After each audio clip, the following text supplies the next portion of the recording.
মরিয়া আঞ্চলিক শক্তিগুলো। আর এরই মধ্যে 3 দেশের মধ্যে হয়েছে এমন এক সমঝোতা যা বদলে দিতে পারে পুরো অঞ্চলের সামরিক হিসাব। কারো উপর হামলা হলেই পাশে দাঁড়াবে মিত্ররা। এই বার্তায় নড়ে চড়ে বসেছে আঞ্চলিক রাজনীতি। আর এবার মুখ খুলেছে ইরানও। মধ্যপ্রাচ্যের উত্তেজনার মধ্যেই শক্ত হচ্ছে নতুন এক সামরিক বন্ধন। সৌদি আরব, পাকিস্তান ও তুরস্ক 3 দেশের মধ্যে স্বাক্ষরিত হয়েছে মক্কা চুক্তি। চুক্তির মূল কথা খুব স্পষ্ট, 3 দেশের যে কোনো একটির ওপর সশস্ত্র হামলা হলে সেটিকে 3 দেশের ওপর হামলা হিসেবে বিবেচনা করা হবে। অর্থাৎ একজনের বিপদ মানেই সবার বিপদ।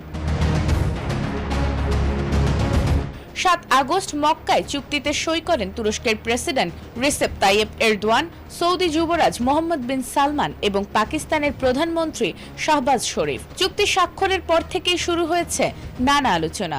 এই জোট